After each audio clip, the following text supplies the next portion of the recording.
Voilà.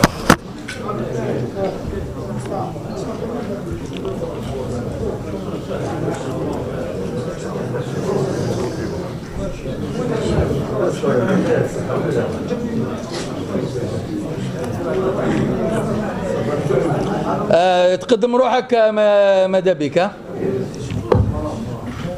Bonjour Monsieur Delouez. Je voudrais poser une question très claire. De votre point de vue, qu'est-ce qui motive cette attitude de Monsieur Barraf? Parce que d'après ce qu'on a entendu dire, c'est qu'il convoiterait, enfin tout clairement, il convoiterait un poste au niveau du comité olympique international et que la voix de Mustafa Hassan pourrait être utile pour lui. Amin Aziz Moudjahid.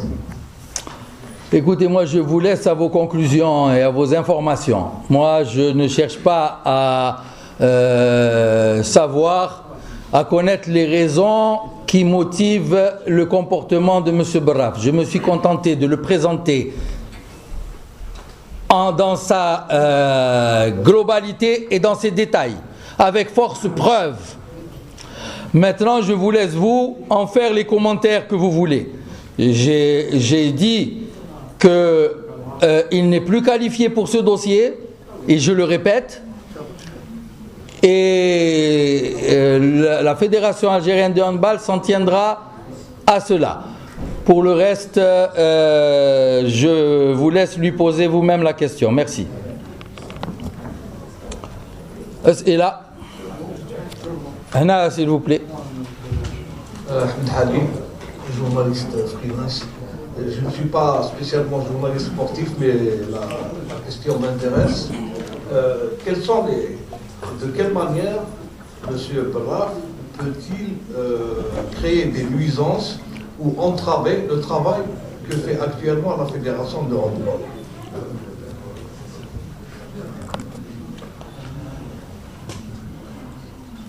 M. Barraf, en tant que président du comité olympique, ne peut qu'être un support dans sa mission au service donc du mouvement sportif national. Il est l'émanation du mouvement sportif national, il est élu par les fédérations et il n'est pas tutelle des fédérations. Certes, il s'est comporté en tant que tutelle.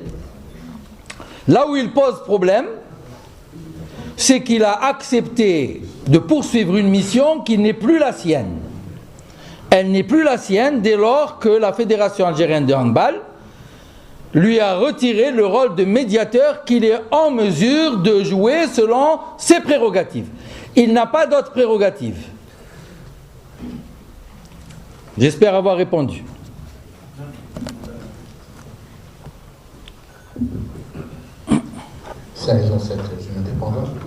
Monsieur le Président, vous avez dit durant votre allocution, enfin vous avez tout dit, il nous faut beaucoup pour piocher dans le ménage pour trouver une question, mais toujours est-il que sommairement vous avez dit que la Fédération algérienne de handball n'est pas en crise, c'est vrai, mais en dehors de ce conflit qui n'arrête pas d'envenimer le milieu sphérique du handball, on aimerait bien savoir, parce que les échéances importantes comme les Jeux méditerranéens ou bien encore la prochaine organisation de notre pays, de la Coupe d'Afrique des Nations, alors là vous devez comprendre que je veux poser une question en ce qui concerne les différents staffs techniques qui doivent composer nos équipes nationales.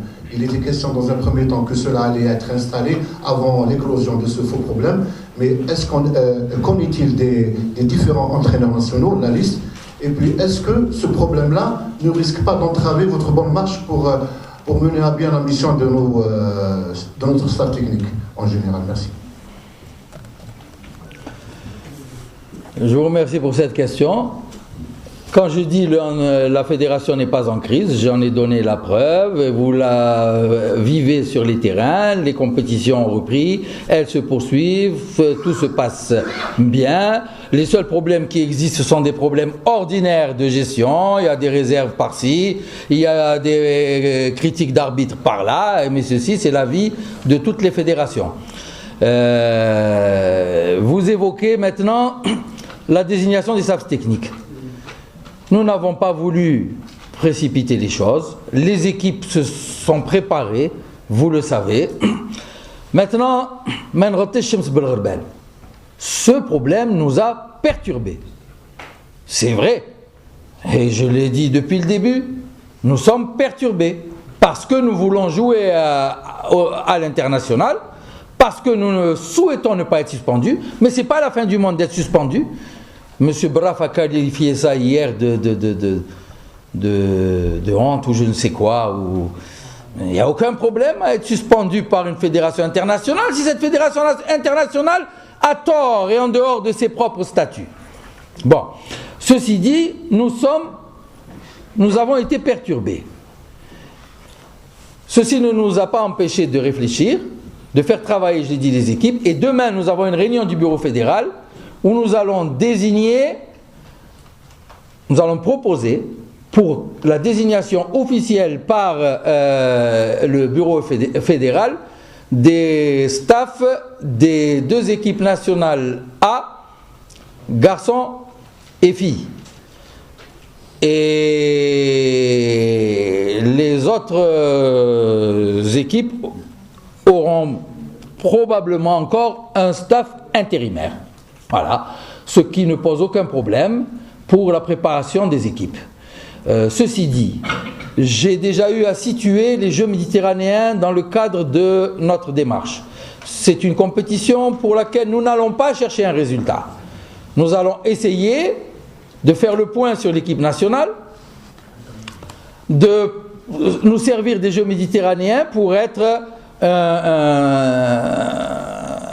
un nouveau départ pour préparer les futurs championnats d'Afrique des Nations, qu'ils se déroulent en Algérie ou ailleurs.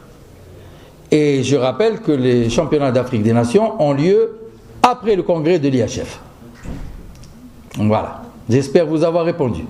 Merci. Autre question? Je voulais savoir, M. Drouez, est-ce que تحدث بصفة معمقة في القضية مع مسؤولين وزارة الشباب والرياضة؟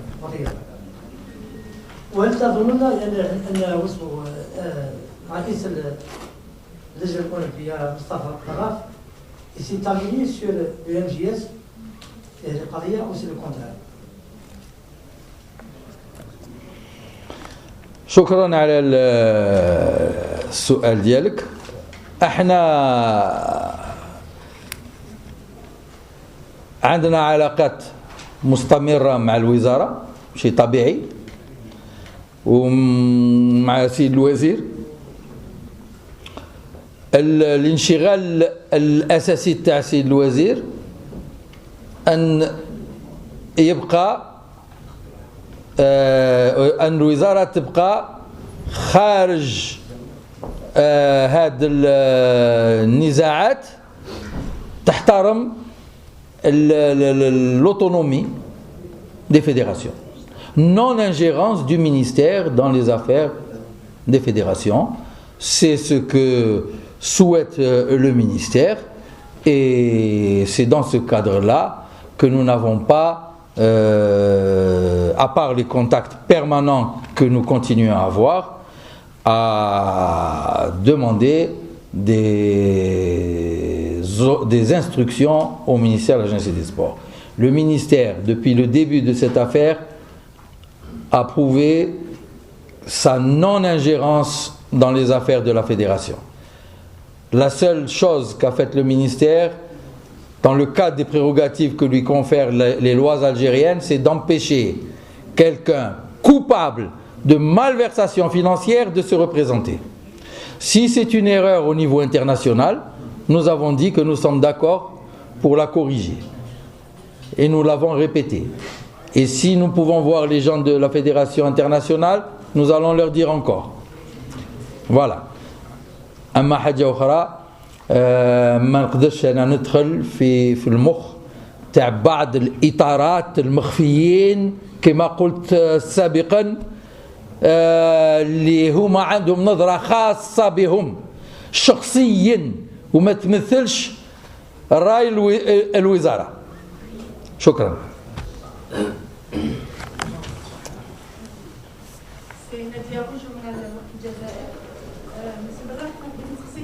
Monsieur Drouez, s'il vous plaît.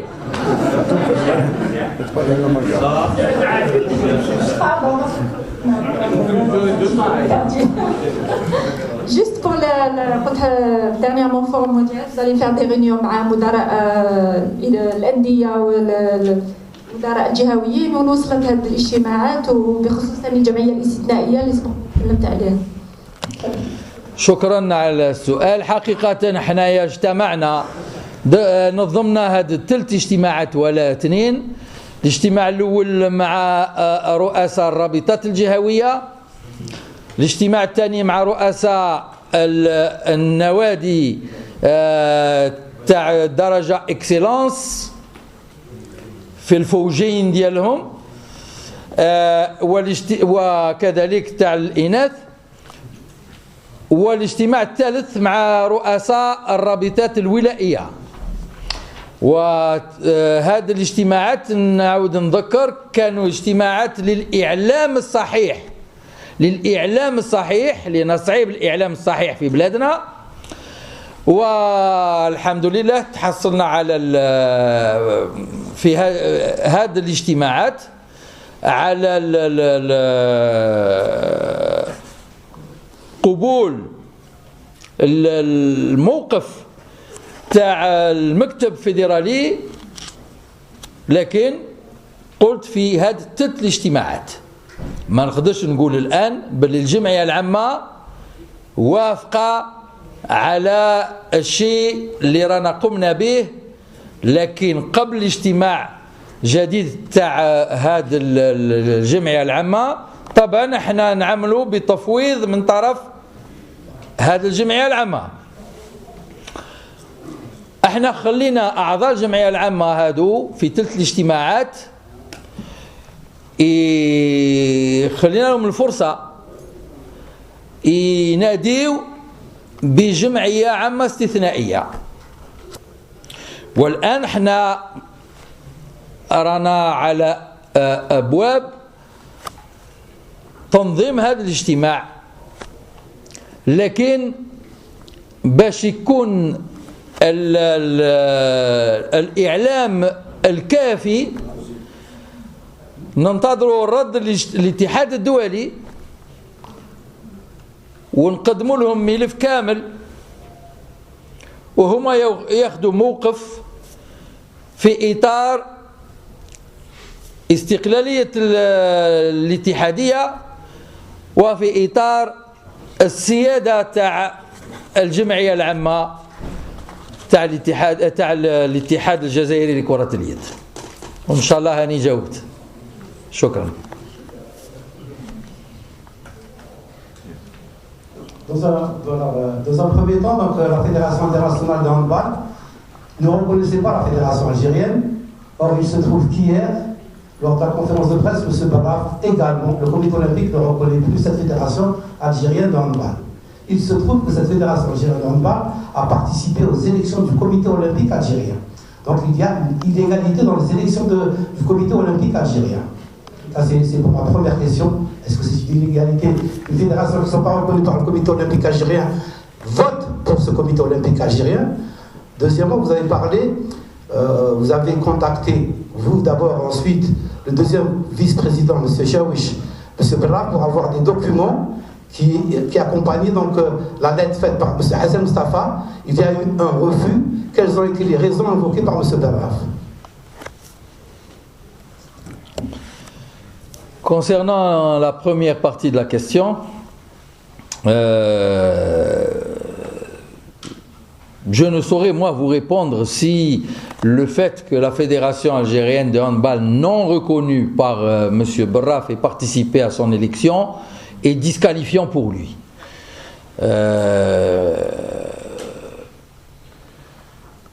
Parce que c'est une question qui doit être posée à lui-même, à son bureau exécutif, et éventuellement c'est le CIO qui a une réponse à cela, mais certainement pas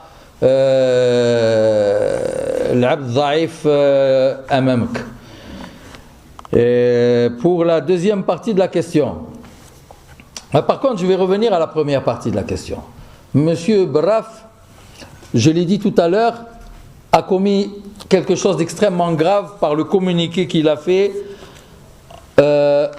où il a interpellé l'Assemblée générale de la Fédération algérienne de handball, donc en mettant out ses représentants légitimes, son président et son bureau fédéral. Nous sommes sur le territoire algérien, nous avons été élus régulièrement et l'instance internationale ne peut pas annuler les élections. Elle peut ne pas nous reconnaître. Mais si les élections ne sont pas annulées, M. Barraf, président du comité olympique algérien, est obligé de nous reconnaître. Il a fait un communiqué beaucoup plus grave ensuite. J'ai oublié d'en parler. Il a fait un communiqué où il a justifié sa non-reconnaissance du bureau exécutif et du président par l'article 30 qu'il a cité de la charte olympique. En fait, il s'est trompé. Ce n'est pas l'article 30. C'est l'article 28. Oui, c'est dommage, il ne connaît pas bien la charte olympique. Et qu'est-ce que dit cet article? Cet article dit que les CNO reconnaissent les fédérations nationales qui exercent une activité régulière. C'est notre cas. Nous avons un championnat régulier. Ce n'était pas le cas de la fédération précédente. Qui exercent une activité régulière, qui sont affiliés à une fédération internationale, c'est notre cas. Qui respectent la charte olympique, c'est notre cas jusqu'à preuve du contraire. Qui respectent les textes, les règlements de leur fédération internationale, c'est notre cas jusqu'à preuve du contraire en attendant d'être éventuellement suspendu. Donc il a cité quelque chose qui ne nous concerne pas.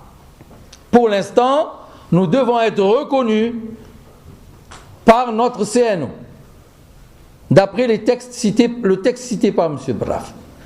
Ce qui est grave maintenant, c'est que si nos textes sont hors la loi, alors c'est les textes de toutes les fédérations, à l'exception de celle du football.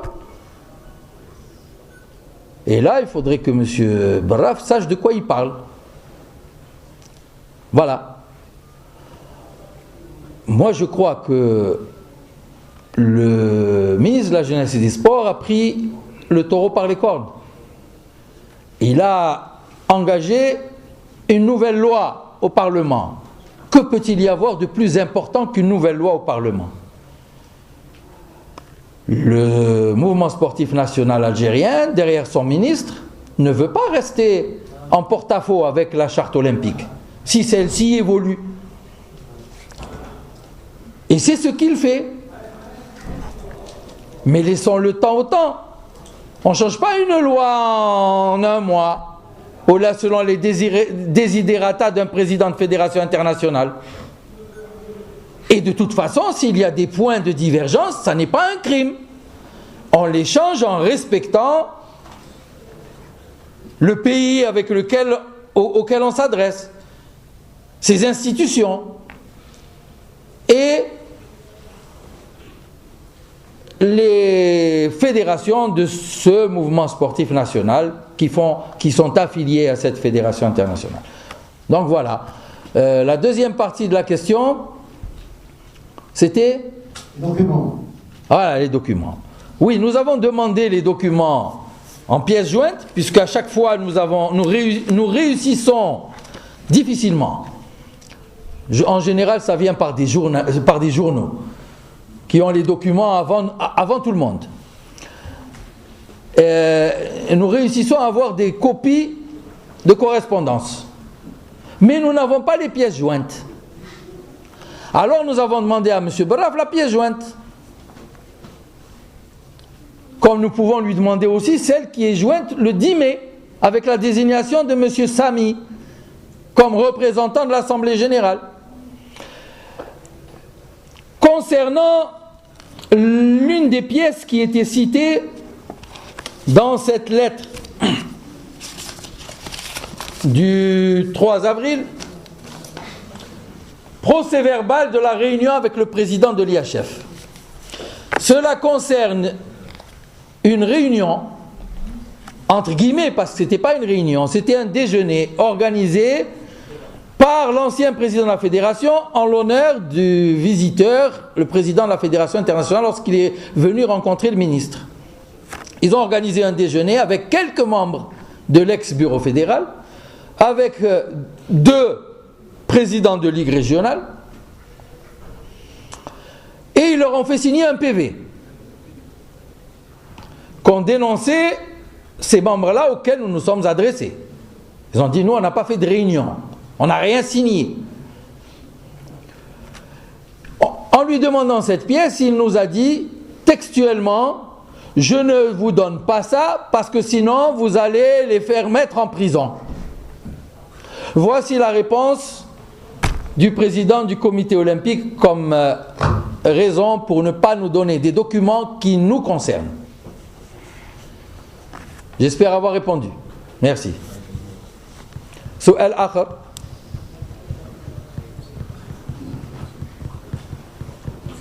Maprash, shukran.